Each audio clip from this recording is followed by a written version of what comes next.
What's up, skeptics? Welcome to another episode of Reason to Doubt, your source for all things skeptical. I'm Jordan. With me is Jared and our special guest, Tim O'Neill. How's it going, Tim? Hey, very good. Thank you.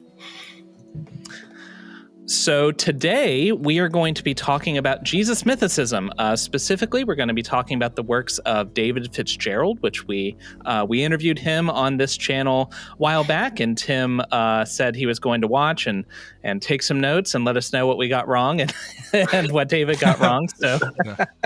So super excited for that. Before we dive in, though, Tim, why don't you tell the viewers who you are? Sure. So I'm the author of History for Atheists, which is a website I started a few years ago to address some of the things I think our fellow atheists can get wrong about history. I think a lot of arguments that are made by some atheists, and obviously I'm not criticising all atheists here, are based on misunderstandings of history, misunderstandings of how history works, how we actually analyse it, and also some myths. So, things like, Christians burned down the Great Library of Alexandria. Well, that didn't actually happen, but it's something. These are some of these myths that people refer to, and I try to explain why they're myths and try to, I suppose, curate information by actual historians. I'm not one. I'm a hobbyist. I do have a background in the study of history, particularly ancient and medieval history, but I don't claim to be presenting my own research. I'm presenting what actual historians are saying. And one of the topics that I tackle in some detail on my site is Jesus mythicism, because I have studied the origins of Christianity for many years. I try and keep up with the scholarship on that topic. And I came across Jesus mythicism for the first time many years ago when I was in my late teens. Thought, this is an interesting idea. And but the more I looked at it, the less convincing I found it. Back then, though, that was back in the 80s, because, I'm quite old.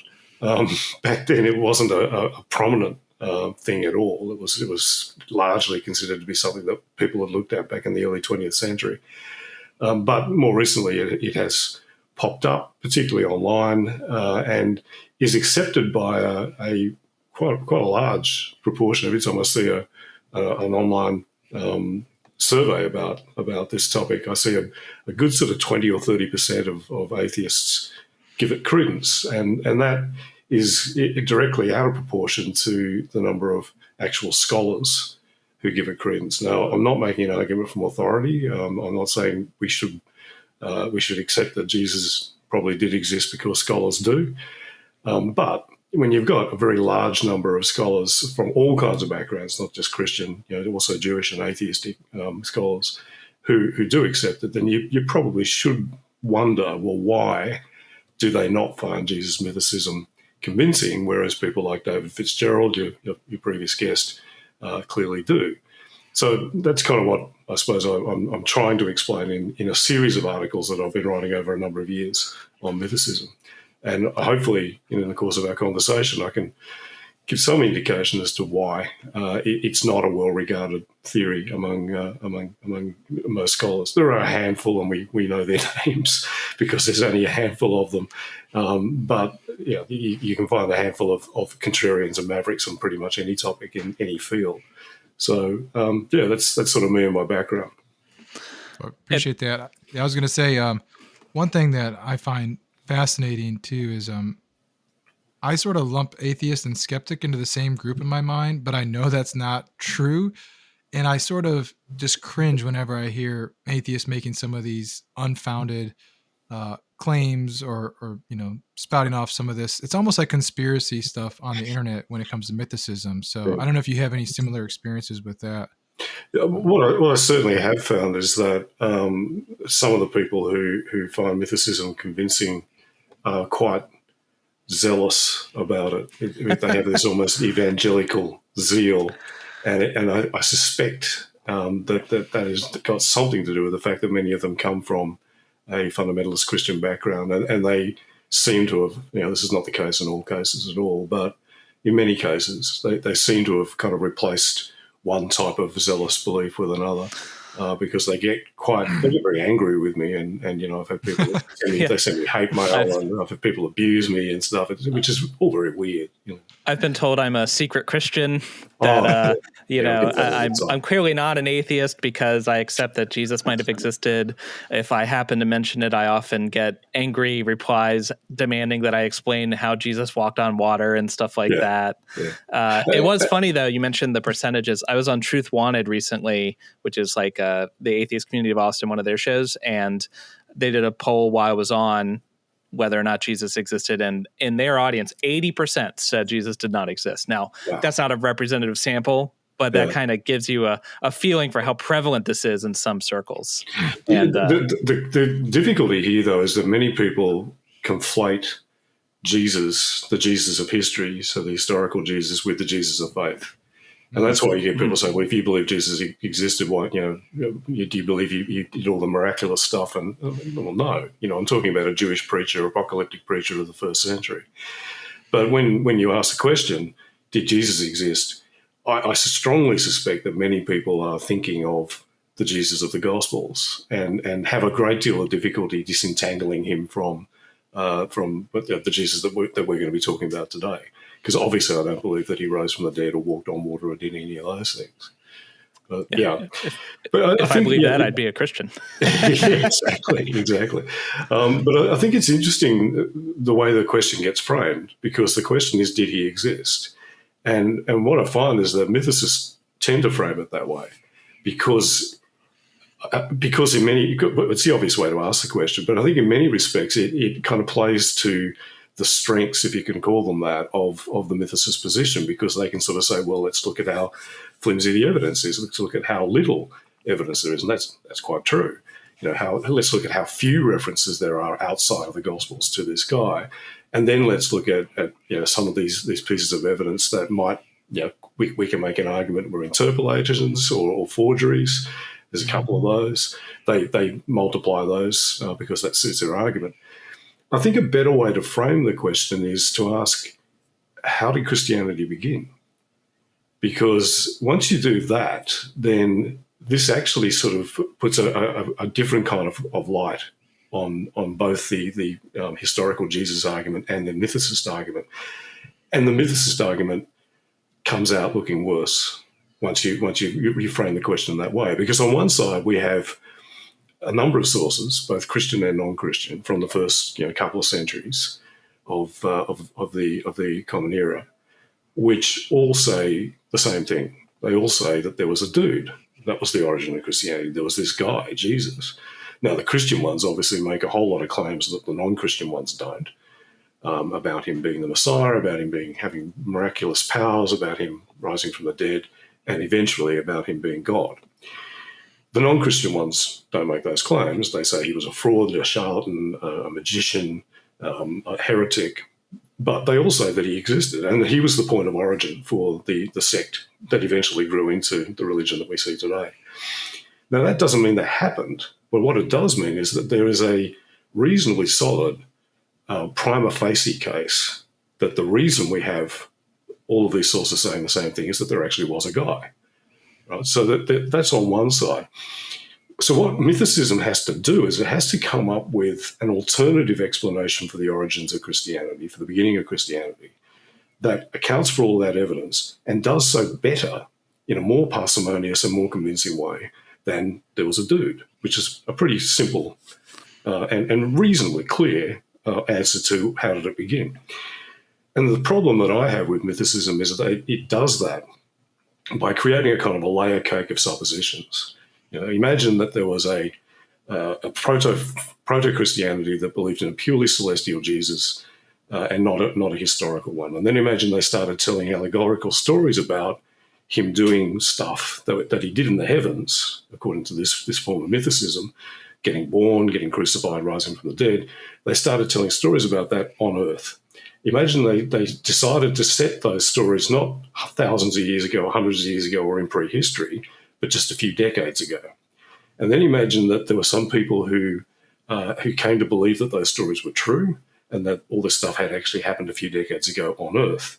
Then imagine that the first form of Christianity, the one that had the purely celestial Jesus, died out somehow. And then imagine that the other form, the historical Jesus form, decided not to do what they did with all the other heretical forms of their faith and actually preserve their teachings so that they could argue against them, but decided instead with this one not to do that and then to wipe out all trace that this proto-form of Christianity existed. Now, I've forgotten how many times I just said imagine. There's about like 7 or 8 lines there of supposition.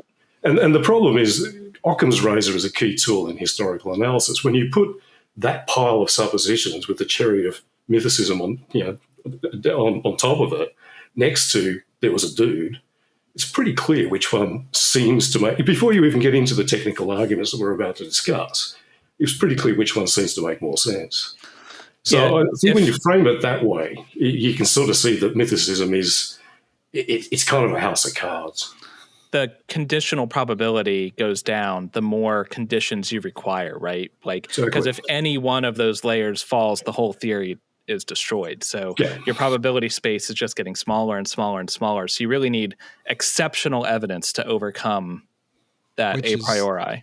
Yeah, which is interesting considering that one of the main proponents of this is somebody who believes in Bayesian reasoning, right? Which I was going to ask Tim about.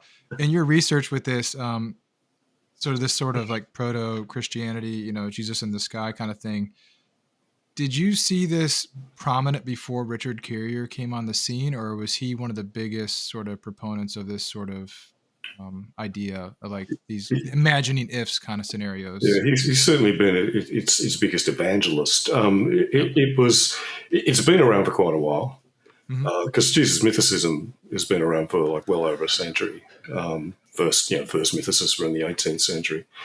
But there was a guy called Earl Doherty. I don't know if he's still around. He was getting quite old a few years ago, and I haven't seen anything from him for quite a while, so he may not be with us anymore. Canadian writer who put together a website in the 90s called the Jesus Puzzle, and he used to pop up. I've encountered him several times online on Usenet groups in the 90s, and then he self-published a couple of books, and Carrier reviewed his book and pointed out some pretty clear flaws in it, but seemed to take that as a challenge to come up with a better version of Doherty's theory, which is pretty much where his book on the historicity of Jesus came from. So effectively what Carrier has done is pretty much taken Doherty's arguments and then tried to steelman them as much as he possibly could, because he liked the conclusion. He just didn't think that Doherty did a great job on a number of points. So, before that, it was more kind of the New Age, Acharya-esque zeitgeist type mythicism that was around, which was, Jesus was just pagan gods rebadged, which is still around, but I think most atheists find that a little bit loopy. And I think they kind of prefer the trappings of intellectual rigor that people like Carrier give to mythicism. I have to say, my first exposure to like researching Jesus's life at all was Richard Carrier's book, and having absolutely no background, it sounded very compelling. I was, it's like he sounds very erudite and everything. I was like, huh. And then at the end, because I'm a skeptic, I was like, I wonder why no experts are convinced. And then I went and read the experts, and I was like, oh, this is why, Yeah.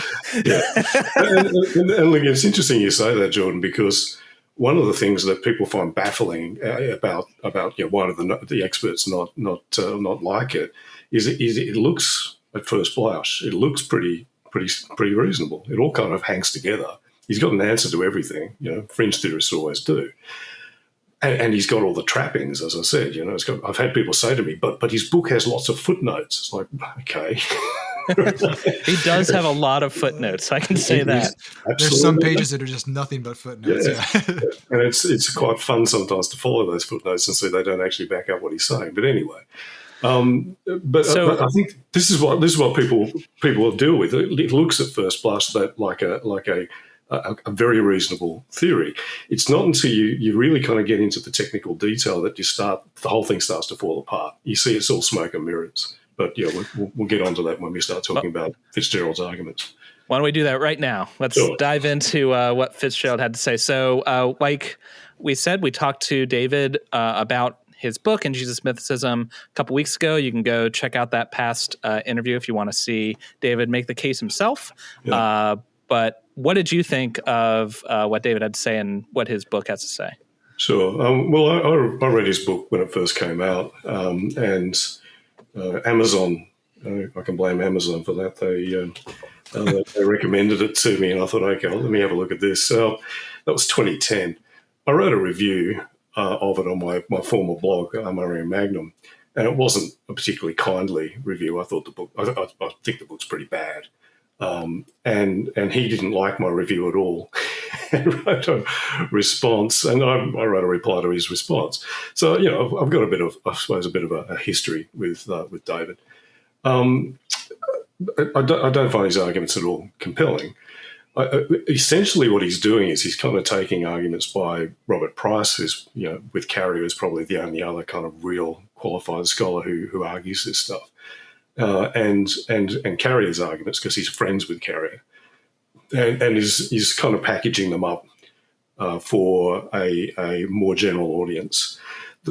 Part of the problem that I have with David is he actually simplifies the arguments to the point where he makes errors of fact, and I'll talk about some of these in a moment, which Carrier doesn't do. Carrier's a very clever man, and Carrier's actually pretty good at avoiding flat-out errors. Some of his arguments, most of his arguments, are pretty contrived and unconvincing, but at least he doesn't get things wrong, whereas Fitzgerald does, right? So if we kind of start off with one of his earlier arguments, he was talking about how he finds some of the verses that are used to indicate that there was a historical Jesus. He finds them a little bit weird, and he mentions one in particular, which was in Galatians 4:4. Where Paul says that Jesus was born of a woman. What he actually says is born of a woman, born under the law. So what he's saying there is he was a Jewish man. Born under the law is a reference to the Jewish law, the Torah. And the whole of Galatians is an argument about whether or not you need to follow the Jewish law in order to be saved. And Paul is arguing vigorously that you don't. And this is something that is very important to him. And Fitzgerald says, well, look, this is weird. Why would he say born of a woman? That's a very strange thing to say. And if you don't actually understand the material you're dealing with, it probably does sound kind of weird, except born of a woman is actually a very common Jewish phrase. We find it all the way through a whole lot of the Old Testament. We find it in the Dead Sea Scrolls, and we also find it a couple of times in mentions in the Gospels. What born of a woman means is it's a Jewish phrase meaning or emphasizing someone's humanity. So I could say, well, Jared, why did you eat the last piece of chocolate cake? And you could reply using this phrase saying, I am but one born of a woman. You basically say I'm only human. Or I could say, of all those born of woman, Jordan has the most amazing bow ties. And what I'm saying there is, out of everyone, because everyone's born of a woman, it's kind of a poetic way of emphasizing someone's humanity or their place within humanity. So what Paul is using it for here is to emphasize that Jesus was, apart from everything else he thought he was a Jewish man, and he was like us. He was one born of a woman. He was like us. That's kind of what he's saying. But Fitzgerald, when he was sort of talking about how this is weird, and it's not weird. It's just that Fitzgerald doesn't understand everything I just said because he is not familiar with the material. But he also said, well, he doesn't say he was born of a woman. He says that he was made. And that's just wrong. That's not true. The verb is genomenon, which is a form of the verb genomai, and it means to come to pass, to come to be. It's a very broad verb, commonly used in Greek, used in a whole range of different meanings, including being born. So we've got several examples of it being used in that way. In Genesis, for example, it's used several times. We find it in Josephus. We also find it in Plato's Republic, in the Life of Thucydides. This is a phrase that is sometimes used to mean a word, sometimes used to mean to be born. What it doesn't mean, though, anywhere is made. But that's an argument that Carrier makes based on some highly dubious linguistics. But you can search the corpus of Greek literature in this period, and you won't find this verb meaning made. So this is the kind of thing that he does. He makes these statements, and if you don't know if you don't know the linguistics, because he doesn't, you would kind of think, wow, he just said something really profound there, but it's factually wrong. So his argument about born of a woman doesn't stand up, because it actually does make sense. It is a common phrase, and the way Paul is using it makes sense. And his argument that it's all symbolic, it's not. The whole argument of Galatians is who was born under the law and who wasn't. So it's all about lineage. And he's saying Jesus was born of a woman. He's not saying it symbolically. He's talking about a guy who was actually born. And this is not some weird phrase that doesn't make any sense. It actually makes perfect sense. It makes more sense, better sense, if there was an actual dude. And this highlights the issue with someone as a layman, if I try to interpret things just using my own 20th century American understanding of what's being written, because the Gospels, the letters of Paul, they weren't written for me. They were written in the first century by a first century person for other first century people. And so that's why it's super important to, as skeptics, to talk to experts or to read the literature of the people who study this time period, because, there's a lot of things that would seem weird to us that were completely normal to them. And vice versa. And certainly the language thing is an issue, because we're not just dealing with English translations of, in this case, Greek texts. We're also usually dealing with Christian translations of Greek text. And this is why going back to what the Greek actually says, so it's not being filtered through theology, is important as well.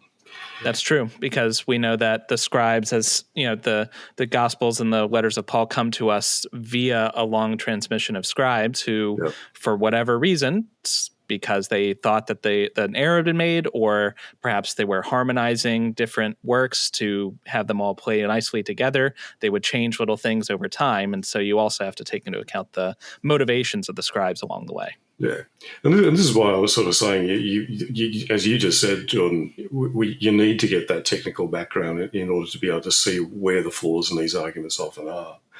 I mean, he uses an argument from silence, and I think you guys kind of picked him up on a couple of points in relation to this. But he was saying no one mentioned him for the better part of 100 years. And he's sort of saying, well, that's weird if the guy existed. It's not weird. It's exactly what we would expect. Because he does claim that that there was plenty of other people who were around who get mentioned by, like him, who get mentioned by contemporaries, but Jesus doesn't. Well, that's factually wrong. Josephus mentions him twice. That's right. Well, even if we leave that to one side, but all the other early first century Jewish messianic claimants, prophets, preachers, and so on that we know of were all mentioned, usually by Josephus, but all mentioned long after their time. So none of them are actually mentioned by anyone contemporary. So it's not surprising that we find that for Jesus as well. And then we'll get on to Josephus, because you can't talk about this without tackling Josephus. But that is true. Then there's Tacitus, and Tacitus gives a fairly bald and actually quite hostile who, what, when, and where about Jesus. In an aside, he says, there was this guy, his name was Christus. It was called Christus, which is just the Latinized version of the Greek version of the word anointed one, Messiah. And he was a troublemaker executed by Pontius Pilate in Judea under the reign of Tiberius. So that puts him in a place and a particular time. And there's nothing in that. I mean, the way mythicists deal with that is either say it's an interpolation. Well, they try that on everything that doesn't quite fit their theory. Anything can be interpolation. Everything's an interpolation. Or they try and say, well, yeah, but he just got his information from the Christians. He's just repeating what Christians claimed about Jesus. Well, he doesn't say that. And actually Tacitus was very careful about repeating hearsay, and would usually indicate and say, the common report is this, because he was quite a skeptical writer. He doesn't say that. He states it flat out. And there's nothing in there that indicates a Christian origin. So there's no mention of miracles. There's no mention of him rising from the dead. So it seems like the kind of information that he would get from a non-Christian source, not a Christian one. The problem is ancient writers didn't footnote their sources, so we don't know where he got it from. But so what we then do is say, okay, well, who could he have got it from? Yes, he could have got it from Christians, either directly or indirectly, but nothing indicates that. He could have got it from his friend Pliny the Younger, who we know tried and executed Christians when he was a governor, maybe.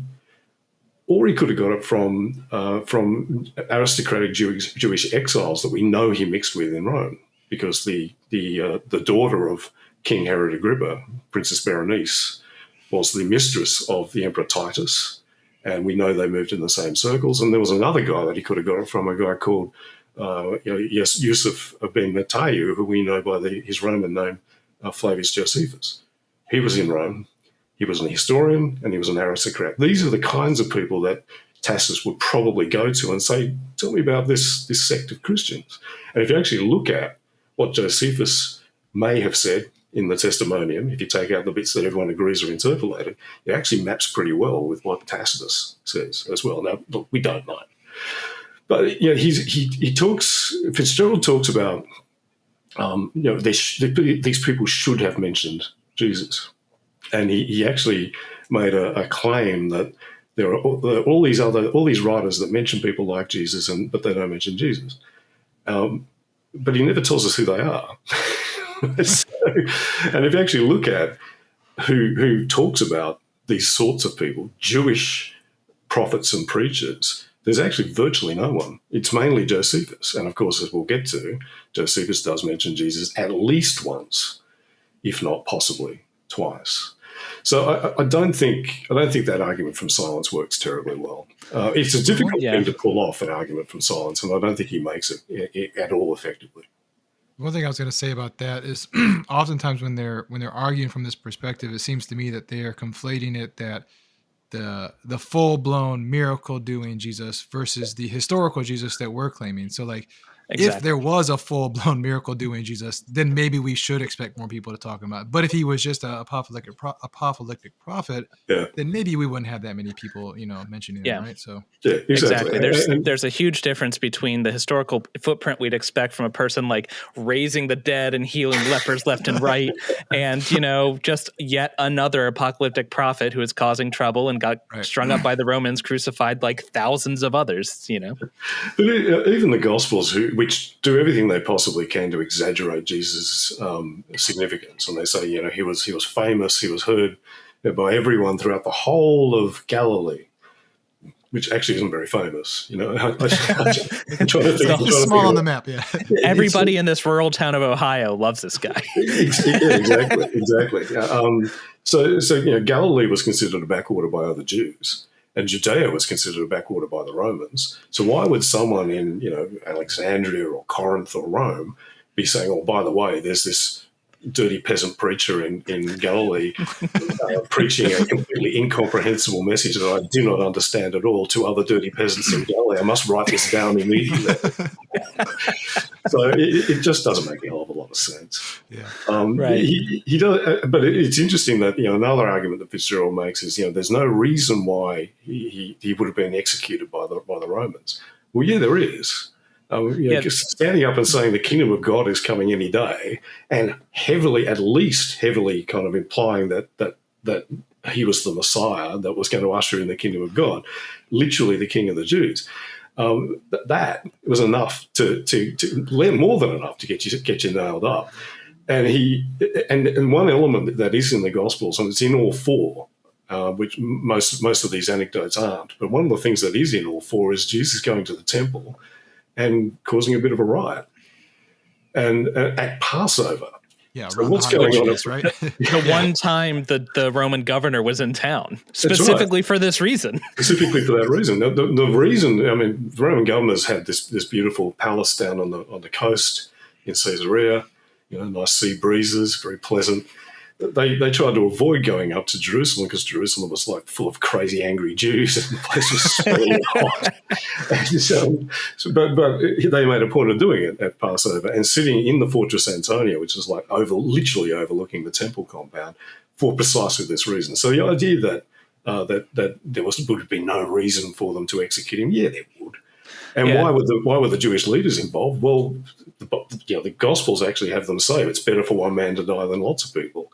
And we know that Pilate was pretty trigger happy when it came to massacres. Like we have 3 separate incidents where he just basically decided, okay, I've had enough of you guys, and just set the troops on people and killed people.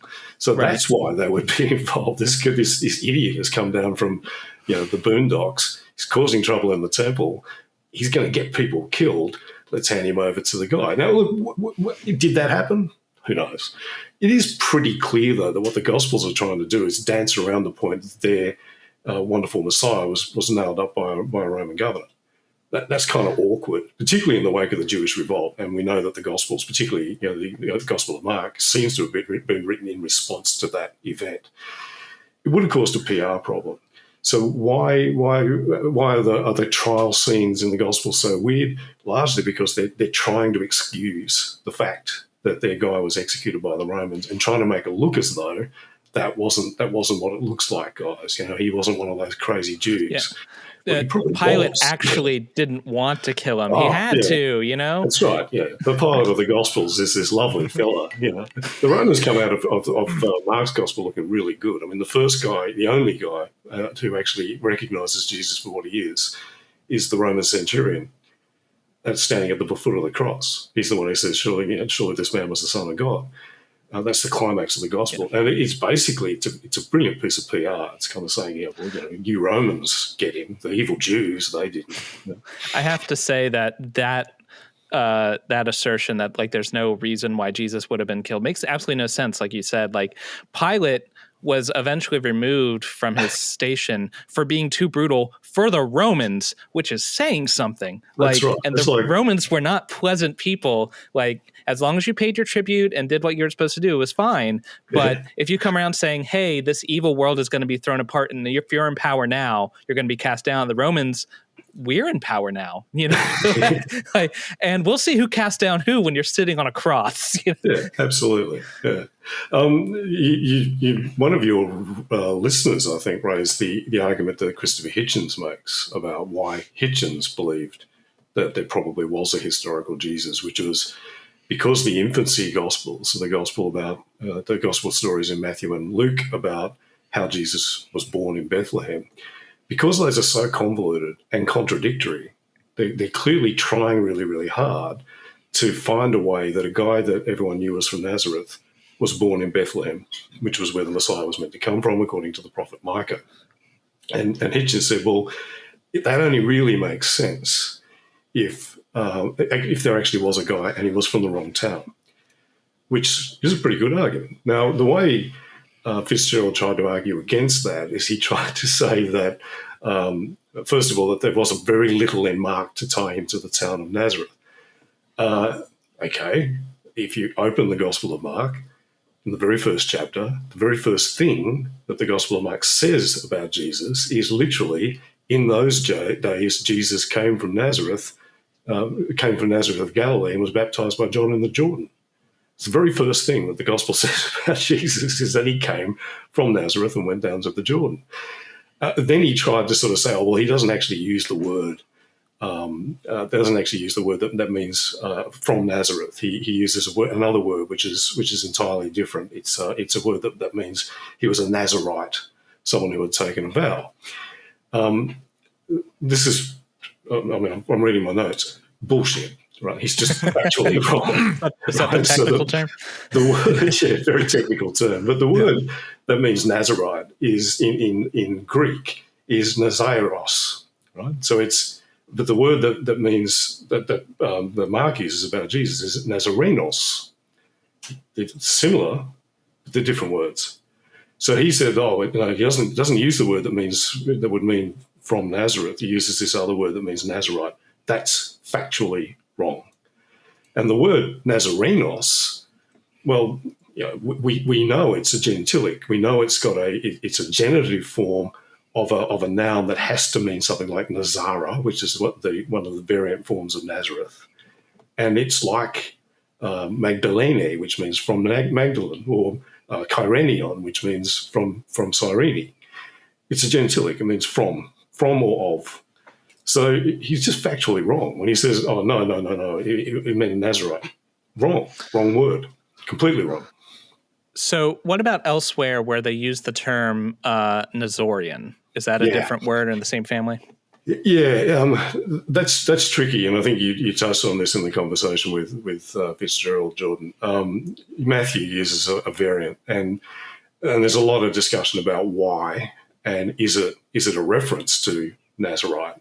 Could be. It's still a different word, but when it comes to what Mark says, Mark is quite clearly saying he's from this town, and therefore all of Fitzgerald's objections to Hitchens' argument kind of fall away because he made an argument that's based on a factual error. So if you're reading Mything in Action, which is the book that David talks about this, he makes a lot of points about this Nazorean meaning some different things. He cites some scholars. That is, like you said, an active question. But what you have to keep in mind is he's getting that from Matthew, and Matthew is after Mark and used Mark. And so Mark is first. So if Mark said this thing that explicitly means from Nazareth and then Matthew changed it, it's an interesting question as to why he changed it. Yeah. But it doesn't change the fact that he did, in fact, change it from a word that meant from Nazareth, right? Yeah, that's right. Absolutely correct. And then, so that brings us back to, okay, why are they tying themselves in knots about which town he was from? Well, because he's from the wrong bloody town. Now, there's still people saying, oh, well, that doesn't mean he actually existed. No, it doesn't necessarily mean that. But let's, again, apply Occam's razor. That makes most sense. It makes most sense that was an awkward fact that they had to try and reconcile with their theology about who Jesus was. Therefore, there was a guy that was causing the awkward development in the first place. What, like you said at the top, what we're looking for is you're not going to find hard and fast, like the guy's corpse with a name stamp, and like that's just not going to happen. So you're looking for the most parsimonious explanation that most easily explains all the evidence without ad hoc assertions and things like that. Absolutely. And this is something I think a lot of people don't kind of understand about history, particularly people who've never studied history and maybe are coming at this from, say, the sciences or some other background. History is, at its core, the study of history is an assessment of what is most likely.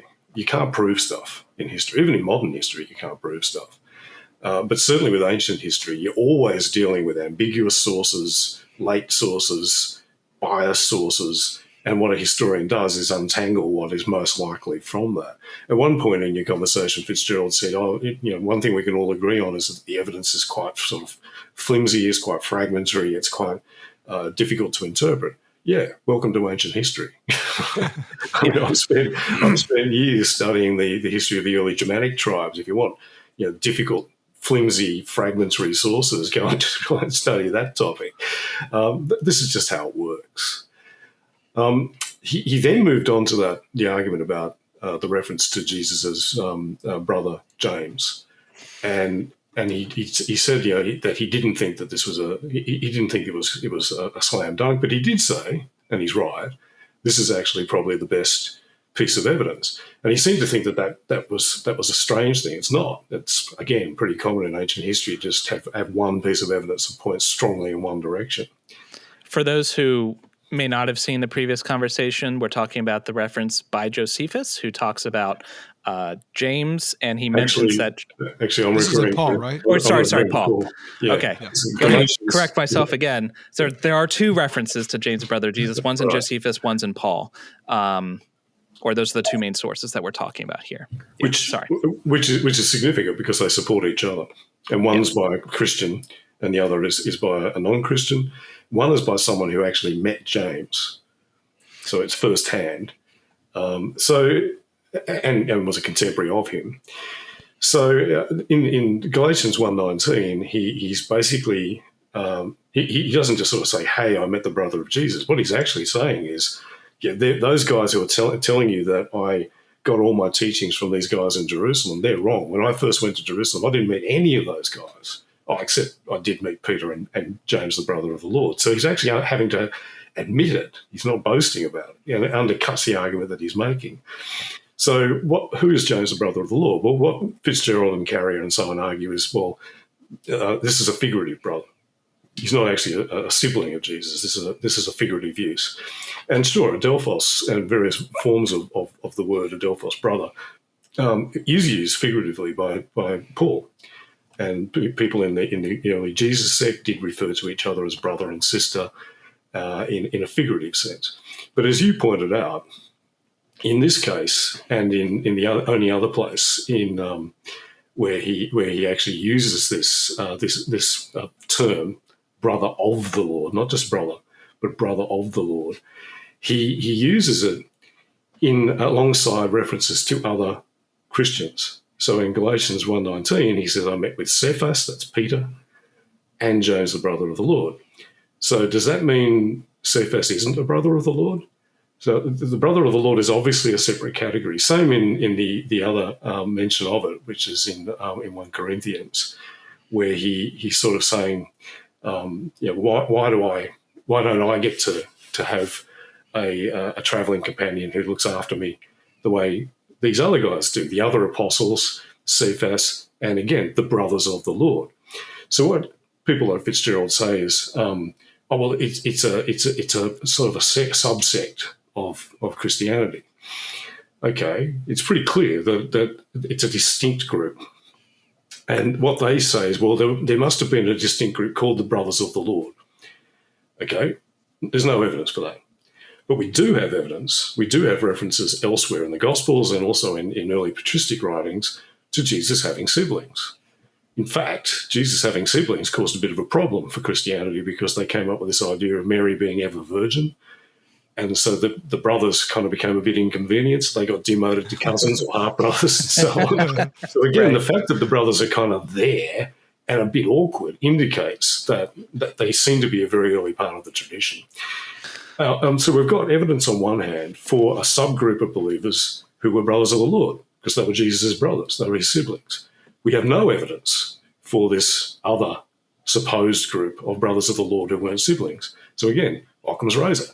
Which one do we go with? The one that's based on pure supposition to help prop up an argument, or the one that we actually have evidence for? It's pretty clear. And just to underline what you were talking about with it being distinguishing, like in those days, unlike now, people, unless you were an aristocrat, you didn't have a last name. Yep. So there was just a bunch of Jameses and Jesuses and everybody else running around. And so if you were going to clarify who you were talking about, you'd say James the so-and-so to kind of like nail it down, right? And so if you said, if brother of the Lord just means Christian, all you said was Cephas and James the Christian. Well, thanks. Which James? Like that doesn't tell me anything. Also, we have other references of Paul using this term adelphos or brother to speak to people who weren't of the Lord, right? So there's other instances who they're obviously Christians, but he's not adding this qualifier on there. So it's very much a unique. He uses it twice and only twice, and both times only when it would be possibly for a flesh and blood brother. If he used brother of the Lord everywhere for people who obviously weren't Jesus' brothers, then that is what we would see if they were correct. But and look, even Carrier admits that the Galatians 1:19 reference, using his magic Bayesian probability formula, which I think is kind of silly, but anyway, he comes to the conclusion that it most likely does point towards historicity, and Robert Price agrees. So this one's really difficult for them to get around. I think their arguments that they use to get around it are very weak. I think the most obvious reading of it, the most natural reading of it, is he's talking about he met Jesus' brother. So bang, there goes Mythicism argument. Exactly. It collapses right there. That you can't meet the brother of someone who didn't exist. That shows also how fragile the theory is. Like historicity, if a few things were wrong or not right, Jesus could still be historical. Like the evidence still kind of holds together.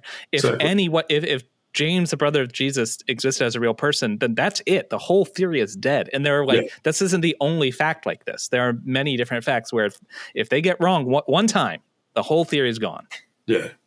And he also made a big thing about the fact that he said, these guys can't be the followers of Jesus because look at how angry he's getting with them. Look at how disrespectful he's being towards them. That wouldn't make sense. I mean, come on. Have you met human beings? People get pissed off with each other, and he's saying, he's even saying that he doesn't think they're proper believers in Jesus. How many times have you heard some pastor or preacher say something similar about some other pastor that you disagree with. I don't think you're a real Christian. It's just something, the kind of thing happens all the time. Say. And not to mention that Paul is writing to these people because they keep screwing up. Right. Yeah. And what I feel like they don't really take into account is what Paul saw, how Paul saw himself, right?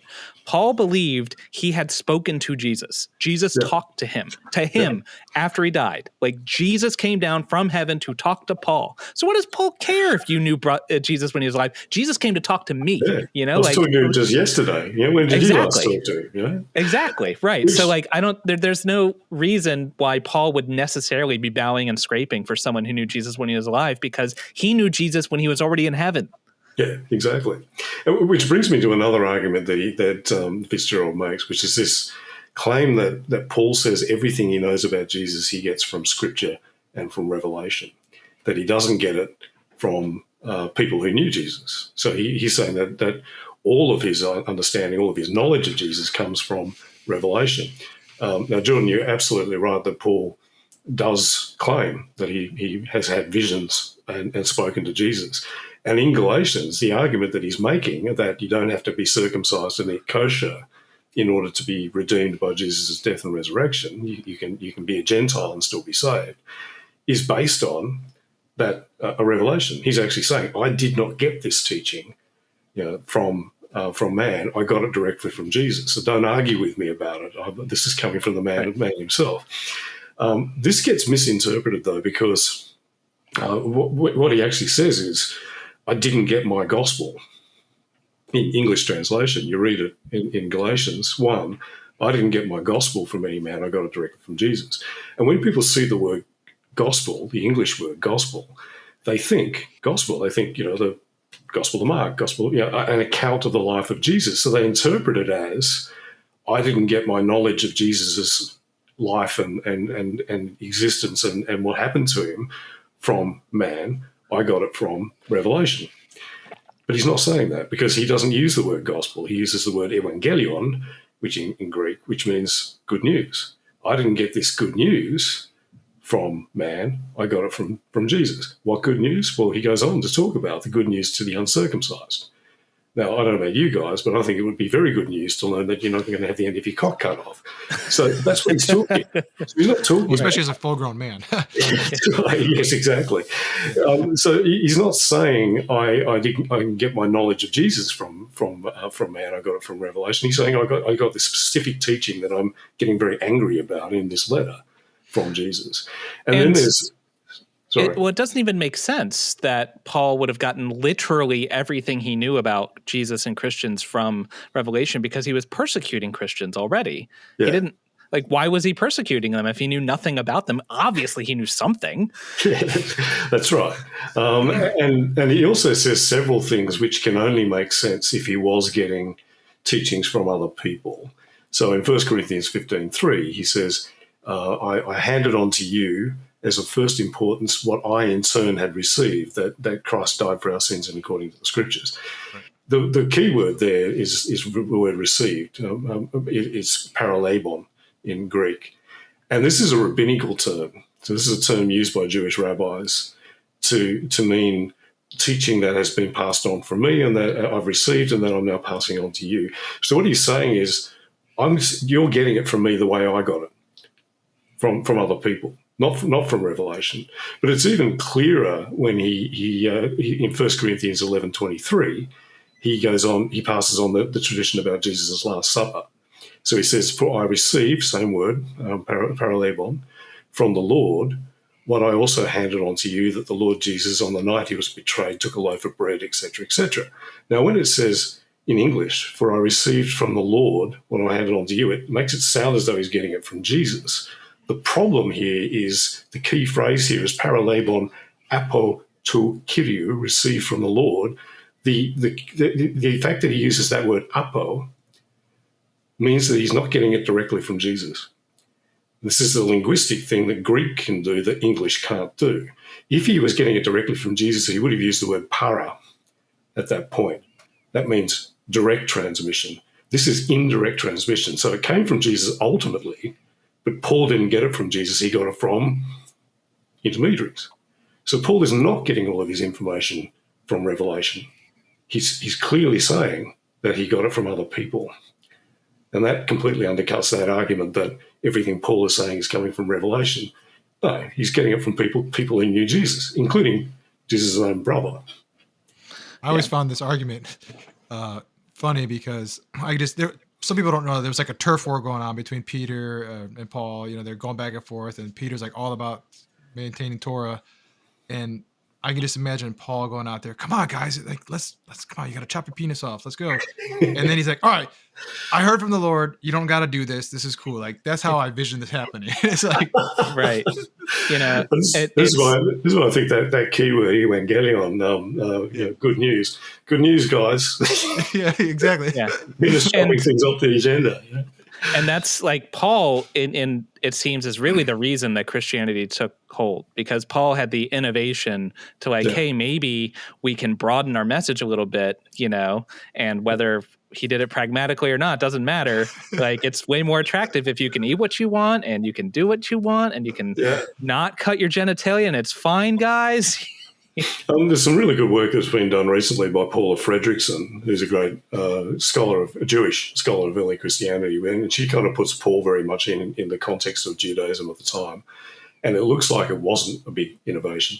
It looks like the idea of the Messiah saving the Gentiles as well as the chosen people was already around, and then Paul was really sort of tapping into that. So there's some quite interesting work that's being done fairly recently on that context. But yeah, you're right.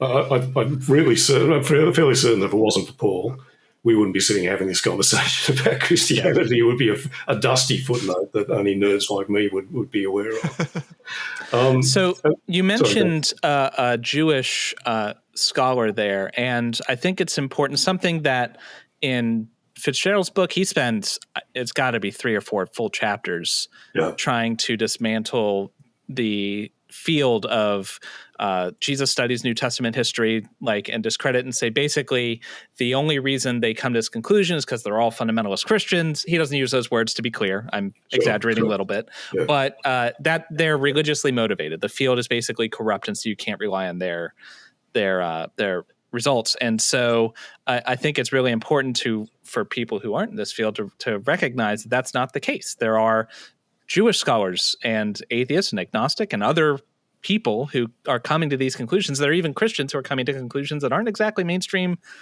like church pew conclusions, you know? So look, I read a hell of a lot of scholars in this area, but I tend to avoid the ones who I know are traditional Christians. You know, people like N.T. Wright and Ben Witherington and so on. I don't trust scholars who examine all the evidence and then just happen to always come to the conclusion that fits with their faith. I do trust scholars. Wow, what a coincidence, right? Amazing. It turns out I was right all along.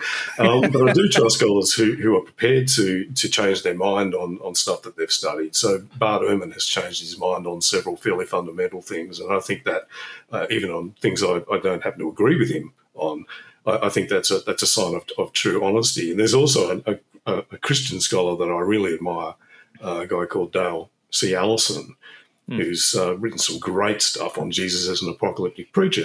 Now, I agree with almost everything Allison says about Jesus, yet he's a Christian and I'm not. Now, exactly how he compartmentalizes his faith from his scholarship is something that he's actually written a book about, which I've got to get around to reading one of these days. But yeah, this idea that the whole reason that people accept that Jesus existed is because the field is dominated by Christians. And I think you might have said it, Jordan, even if we completely ignore the Christians, who, of course, there are many, obviously, but even if we just focus on the Jewish scholars, on the agnostics, on the atheists, on the various non-Christian scholars, there's still an overwhelming consensus on this. So that isn't the case. Now, when you point this out, they sort of say, oh, well, yeah, but Christianity is so culturally dominant that they can't bring themselves to think that there might not have been a Jesus. We've even been told, Bart Ehrman would be out of a job. I'm pretty certain Bart Ehrman would still be in a job. We'd have him over here in Australia. We're not very Christian. I think we'd still get a job. The University of Sydney would snap him up. But that argument is just completely nonsensical, because as you just pointed out, Jordan, all of these people believe things that would probably startle the average evangelical churchgoer. And many of them believe things that are completely incompatible with Christianity as a faith. So why would they stop short? They're quite happy to believe that he was an apocalyptic preacher and that he was wrong and he was probably a bit of a nut. Happy to believe that, but why would they stop short of, we can't bring ourselves to say he didn't exist? The real reason they don't say that he didn't exist is that the arguments aren't very good. That's the fact of that. I mean, if you read the works of, I read Marcus Borg, who I'm pretty sure is a Christian. John Dominic Cross definitely considers himself a Christian, and they don't think that Jesus even bodily rose from the dead. So the argument that they can't bring themselves, they're so culturally, even the ones who aren't Christians are so culturally captured, they can't bring themselves to envisage this. It's just complete nonsense. It's just that the arguments are very good. Right. I think there was one more topic that we had covered with David specifically, and that was the Josephus topic, and there was two of them. Did we want to review that real quick? Yeah, well, let's look at Josephus 20:200. So that's the book 20 reference, the passing reference to Jesus and James, and this connects back to what we were just talking about, the James reference in Galatians, because here you've got someone who is not a Christian. And he mentions this in passing. He's talking about something else. He's talking about how the Hanan ben Hanan, or Ananus, as he's called, the high priest, was deposed. And he says that he was deposed because he illegally executed some people. And some of those, of other Jewish leaders decided this was a bad thing. And they basically, told the Romans he's done a bad thing, and the Romans deposed him. This was a big deal for Josephus. Josephus was from a priestly family, and he was a young man in Jerusalem when this happened. This happened around about 62, 63 AD. Josephus had just come back from Rome, where he was on a diplomatic mission to the Roman Senate on behalf of the priesthood. And he was a young politician in Jerusalem from a priestly family. So the high priest being deposed would have the same kind of impact on him as, say, the resignation of Richard Nixon would have on a young Republican in the early 1970s. It would be that kind of thing. So he would have been paying very careful attention to why this happened. And the reason it happened was because of these illegal executions. And he says, executed that James, who was the brother of that Jesus who was called the Messiah, James by name, and some others. Now, this is just a passing reference. But he identifies this James by reference to the brother, and he identifies the brother by saying, well, it wasn't just any Jesus, because that was a sixth most popular name at the time. It was that Jesus who was called Messiah, a fairly distinctive thing about this particular Jesus. So the passage actually, despite what Fitzgerald tried to argue, it actually makes perfect sense. And I think, Jordan, you made this point. It reads perfectly well as it is. He's talking about why the guy was executed. It was because why the guy was deposed. It was because of these executions. One of the people executed was James, the brother of Jesus, who was called the Messiah. Then talks about how he was replaced by a guy who also had the very common name, Jesus, and so he identifies him as Jesus, son of Damnaeus, Jesus ben Damnaeus. So he's got two guys called Jesus in the same passage. He differentiates between them for his readers so they understand that they're two different people. Now, what Fitzgerald tries to do, following again his hero and friend Richard Carrier, is he tries to say, well, no, there's only one Jesus. So the Jesus who was the brother of James was actually Jesus, son of Damnaeus. And what Scribe has done is come along and taken out that first reference to him being Ben Damnaeus and inserted who was called Messiah. The problem, as you pointed out, Jordan, and as I've argued in a fairly detailed article, is that this goes completely against the way in which Josephus used identifying appellations such as, son of Damnaeus or who was called Messiah. Because what he always does, not generally, always, and I've gone through the complete works of Josephus to check this. As a good skeptic does. Yeah. I was like, you know what, I should really do that, but there's a lot of works of Josephus. It took me a while, but I paid particular attention to how he uses these identifiers. And this is significant because he has to use identifiers a lot in his works, because there's a lot of guys called Antiochus, a lot of guys called Ptolemy. There's a lot of guys called Simeon or Matthias or Jesus. There's a whole lot of Jesus, about like 28 Jesuses in Josephus's works. So because he's got all these people who have the same bloody name, to try and to make sure his readers understand which person he's talking about, he's actually very careful in the way in which he uses these identifiers. And he uses quite often patronymics, so son of, Jesus son of Damnaeus, Jesus ben Damnaeus. He uses gentilics, so that's place names. So Jesus of Nazareth is one of those. And he often uses nicknames, cognomen. So he, in this case, he's using it about Jesus. He's saying that the guy who was called Legomenos, who was called Messiah, that Jesus, not another Jesus. And what he does is when he introduces them, he uses the identifier. Once he's done that, he just calls them by their first name. If he then has to reintroduce them later on, he'll go back and use the identifier again, but then he'll just use the first name. And if he's got two people with the same first name in the same kind of anecdote, he's very careful to make sure that he uses a different identifier for each of them to make it clear that they're two different people. And that's what he's doing here.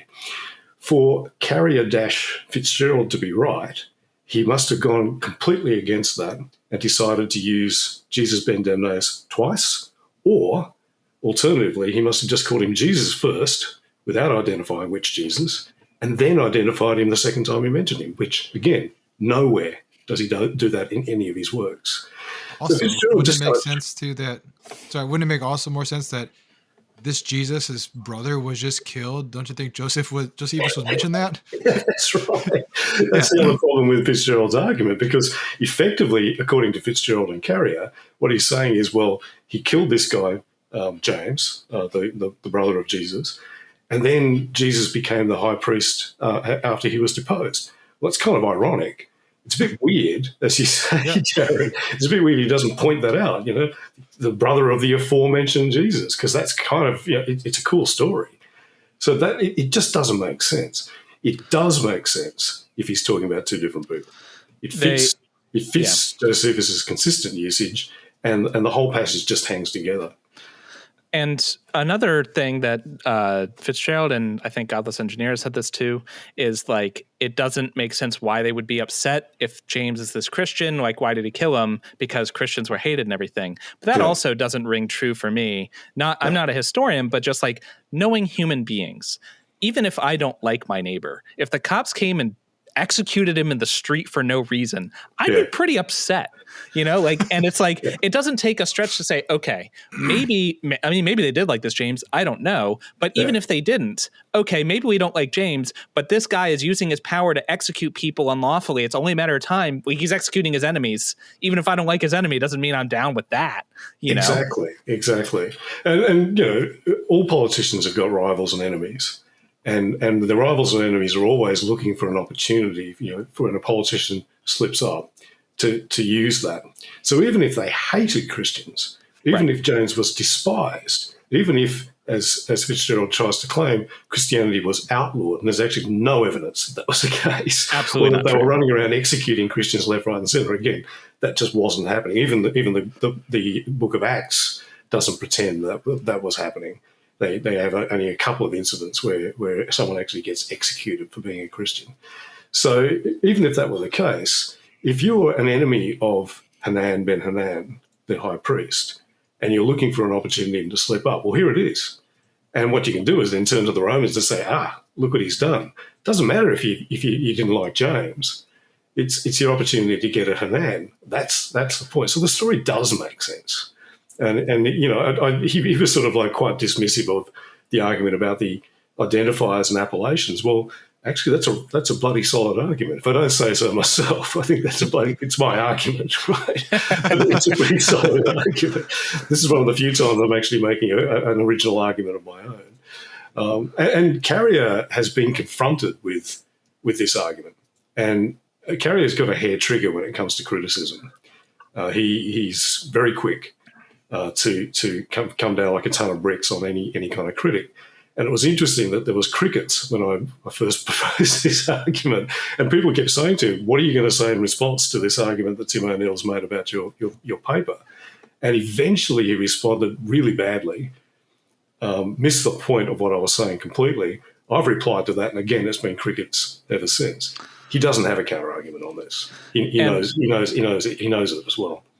Yeah, and with yet again, they'll often, like you said, go to interpolation. But if we look at Josephine scholars who are mostly Jewish or secular, this is not a Christian-dominated field. Almost nobody thinks that this is not authentic. That was a weird way to phrase it. Almost everybody accepts that this is an authentic thing. Exactly. And that's not to say that it's right because they say so. But as laymen, what's more likely? That every single person in this field who has studied it their entire lives and has no motivation to come to this conclusion, all of them got it wrong. And some rando like Carrier, who this is not his field. He does have a degree, but it's not in this specific guy. So like he got it right, but everybody who's an expert on this specific person got it wrong. That, like, come on, it's unlikely at best.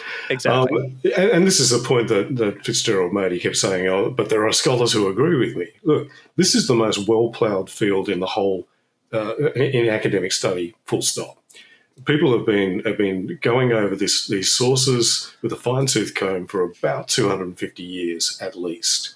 So if you throw a rock, you will hit someone who's made some kind of argument about something. If you can plausibly think of an idea, a possibility, you'll find a paper out there somewhere that some scholar has argued. So just because you can say, well, there are scholars who agree with me, there are always going to be scholars who agree with you on anything in this field.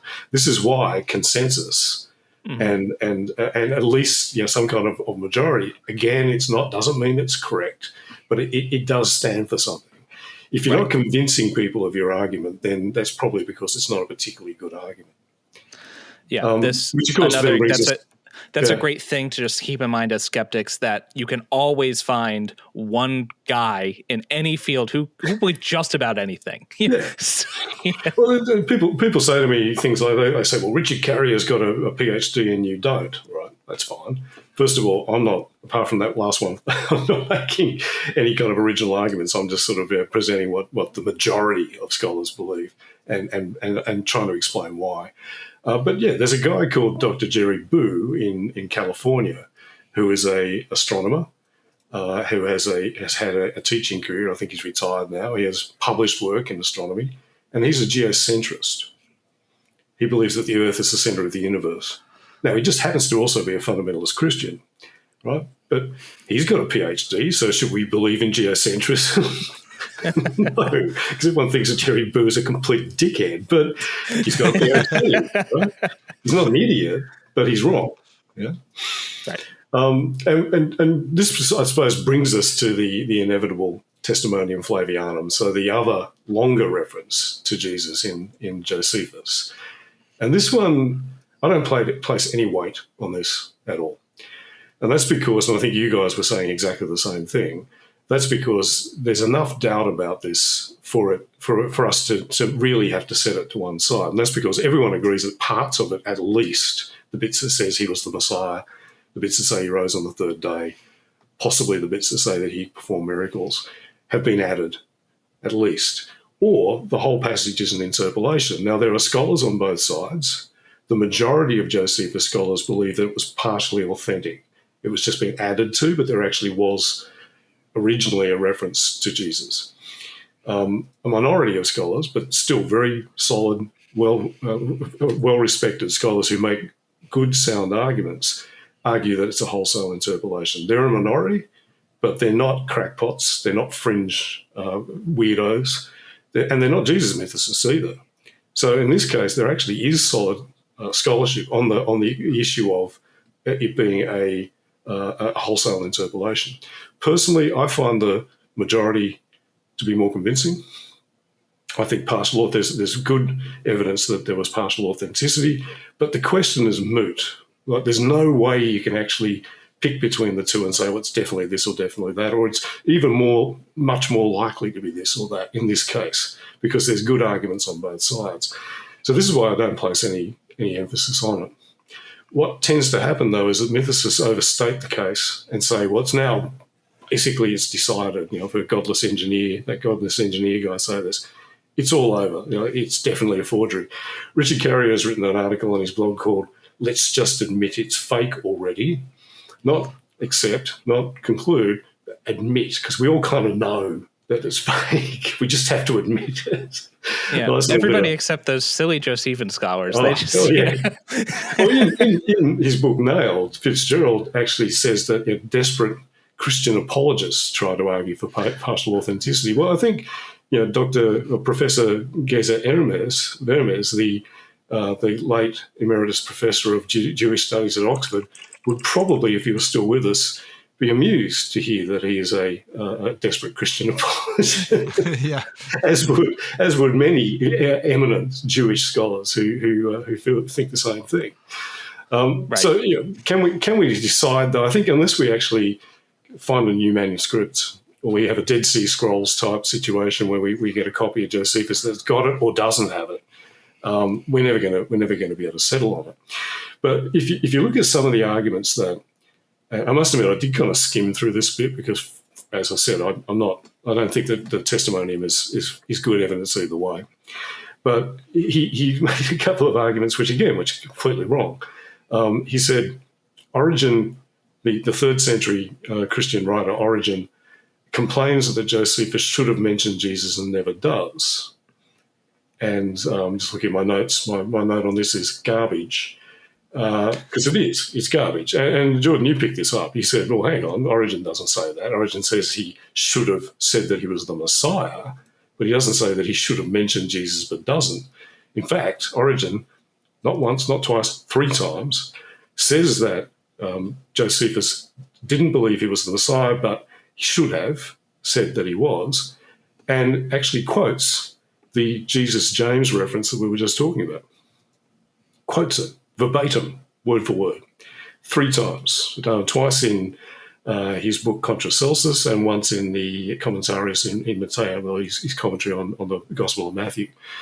So you picked him up on that, Jordan, because that's just a flat-out error of fact. That's not true. Why does he keep saying this, though? Because people have pointed this out to him before, and it just seems to bounce straight off him. It's very strange. I don't know, habit? What? It's a good argument. I mean, it would be devastating to his argument, so can't have that, I guess. Could be it. But he also talked about, well, if there was an original untouched up version of the Testimonium in Josephus, why does none of the church fathers actually quote it? And he says 17 of the church fathers cite Josephus. That's true.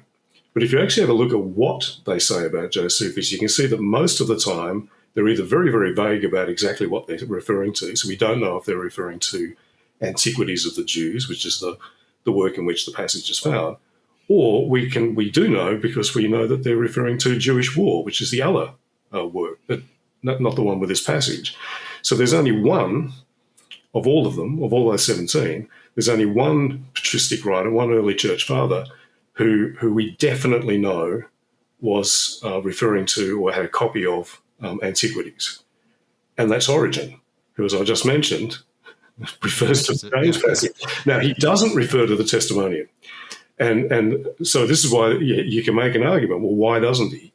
But then you can make a counter-argument and say, well, why would he? Because if the original Testimonium, if the original reference simply said there was a wise man, he was executed, and this is a sad calamity, then where's the context in which Origen would use that? No one was disputing that Jesus existed or was executed. So why would he use that? The other thing is Origen does refer to Josephus a few times. He actually refers to him 11 times. Jerome, writing 2 centuries later in the 5th century, refers to Josephus 90 times. Jerome only refers to the Testimonium passage, a later version of it, the one that actually says stuff about him rising from the dead, once. So Jerome refers to Josephus 90 times and only mentions the Testimonium once. Origen only refers to Josephus 11 times. It's not actually terribly likely that he would refer to an unadded to version of the Testimonium. It would have no purpose. Jerome had our modern version with all of the additions. He did, but he had a slight variation. Instead of saying he was the Christ, he was the Messiah, Jerome's version says he was believed to be the Messiah, which is there's a number of these variants that seem to indicate an earlier version that wasn't as Christian as the version we've got now. Gotcha. That just talked about people believing him to be the Messiah. That's one of the indications that there was an original version that the Christians have just kind of touched up a bit rather than a wholesale interpolation. That's another time when you have to keep in mind that there's space between the Testimonium as we have it right now with all of this very Christian stuff and nothing. Yeah. There's some interplay. There's a space in the middle where it could just be a mention of Jesus, kind of mundane, saying things that people already believed. And then it's like, why, like you said, why mention it? You can't get fixated on the one. And if that's wrong, it's all wrong. Yeah, that's right. And another argument that Fitzgerald made was he says that the passage, it doesn't make sense in its context. He's talking about various calamities that have happened, and then he talks about other calamities, and then in the middle there's this what he called an advert for Jesus, and it doesn't make sense. The problem with that is that Josephus had a highly unusual style where he quite often would go off on a tangent and then Squirrel. It happens all the time. In fact, I've come up with a list of about 11 separate times where he does that. He seems to he gets reminded of something, goes off and does a little paragraph on that, and then he comes back. So that's just his style. Does that mean that the thing isn't an interpolation? No, that doesn't mean that. But it just means that argument isn't as sharp as Fitzgerald likes to make out. Yeah. When I was reading it myself originally, kind of in the context of Carrier's book, I was it looks very out of place to me. If the only part of Josephus I've ever read is this one thing, it does seem kind of out of place. But then I looked at Josephine scholars, and they didn't seem to think it was weird. I was like, well, if they don't think it's weird, then it's probably not weird. And this is why, because it's just his style. And this is the thing. You have to actually have a understanding of context. And what I find is that people like Fitzgerald and Godless Engineer and various others, when they make great pronouncements about Josephus, and I say, well, have you actually read the whole thing? And usually they fumble around because usually they haven't. They've just read these bits. So it's a bit like creationists who get their whole understanding of evolutionary biology from other creationists and think that they've got rock solid arguments until they come up against someone who actually knows something about evolutionary biology. It's a little bit like that. And if you kind of think back to what I've said so far, over and over again, you need to have a reasonable understanding of the linguistics, of the culture, of other sources, of parallels, of analogies, to be able to see through the smoke and mirrors that basically is mythicism. So I will always say that mythicism is not an invalid idea. I would always say that it's at least possible that there was no such guy. But I don't think it's a good idea. I think on the whole, if we go back to what I was saying right at the beginning, if you compare the layer cake of suppositions that is mythicism to the idea that there was a dude, the second idea makes much more sense, particularly once you start to understand that context, you understand what was going on with Jewish apocalyptic preachers at the time, what they believed, and then you sit down and read, particularly the Gospel of Mark, bang, it's all there. This guy is clearly saying the end of the world is coming in our lifetime. It's all there. What happens then, of course, is the Gospels then have to take a massage of that and turn him into the Messiah and then to eventually turn him into God and so on. And all that apocalyptic stuff, by the time you get to the Gospel of John, it all starts to fall away. Yeah. Well, by the time John was written, the world had failed to end for about 70 years. So they had to reinterpret him. And they reinterpreted him as a saviour figure. And then eventually they reinterpreted him again as God in human form, which is what Christians believe today. So I've got a fairly detailed article that has won a bit of praise from some leading scholars summarising the idea of Jesus as an apocalyptic preacher. And I think one of the reasons that mythicism appeals to many lay people, particularly atheists, is that it answers the question of how Christianity arose and whether or not, and who Jesus was. Well, it answers the question quite neatly. He wasn't. Right? There wasn't one. And so when people are kind of coming out of belief in Christianity, they quite often go looking for an answer to that question. And if you get online and type in, who was Jesus or what was Jesus, you get one of two things. You tend to get Christian apologetics. He was the Lord, and you must praise his name, etc. And mythicist stuff. There's not a hell of a lot of mainstream scholarship, because mainstream scholars are busy and they don't have a lot of time to be engaging with this stuff. But the problem is there's a vacuum there. And if you're walking away from Christianity, it's pretty easy to walk straight into mythicism, even though it's actually a pretty bad idea. What's a good segue too for us to plug that vacuum? I know you have a website where people can go and get some information. So I want to make sure we mention that again so we don't forget that. So historyforatheists.com, all one word, .com. And there's a subsection there called Jesus Mythicism, where I've got about 7 or 8 articles, quite detailed articles on things like the Testimonium and James, the brother of the Lord, and so on, where I go into a lot of technical detail. But there is also an article on Jesus, the Apocalyptic prophet, where I kind of put Jesus into that context and trying to help people to understand that that's who he most likely was. Because for me, I was raised a Christian. I wasn't a very fanatical one, but I then went and started looking at the background to the origins of Christianity. And when I came across this concept of Jesus as a Jewish apocalyptic prophet, it all made sense. And one of the difficulties with historical Jesus studies, and this is something that's been observed 100 years ago by Albert Schweitzer, is that people who try to come up with who Jesus was tend to come up with mirror images of themselves. So Catholics go looking for the historical Jesus and just happen to find a guy who establishes a hierarchy and institutes sacraments and so on. In other words, Catholic Jesus. Protestants find a Protestant Jesus. Social progressives find a hippie Jesus who's wanting to love everyone. And the thing I like about the apocalyptic prophet Jesus is that it doesn't do that. The apocalyptic Jesus is weird. And is uniquely first century, uniquely Jewish and first century. And I think that gives it a ring of authenticity. I definitely and it fits agree. with other sects that were going on at that time. Like there's theories that he could have been in a scene or related to the scenes at some point. But yeah, absolutely. Yeah, we should expect that a religious leader in the first century should fit in his context, not ours. Yeah. Exactly right. Yeah, well put, John.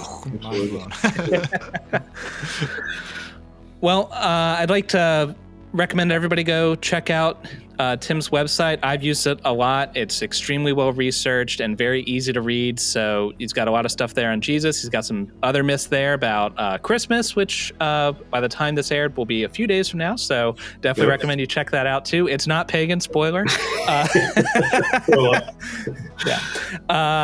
So definitely check him out. For us, moving into the near future, we're going to be doing our long-awaited Shroud of Turin debunking next week. So look for that. And I think moving into the new year, we haven't set down a schedule, but I think what we're going to be doing, one of the things we're going to be doing is going through David Fitzgerald's book, kind of chapter by chapter, as long as people are interested in it. And or until we get burnt out. Or until we decide to, we've beaten our head against the desk long enough. Yeah. And so look forward to that. Please leave a comment, like, subscribe, all the YouTube things. Go check out Tim's stuff, and stay tuned for our next stuff. But until then, remember, you've always got reason to doubt. Peace out.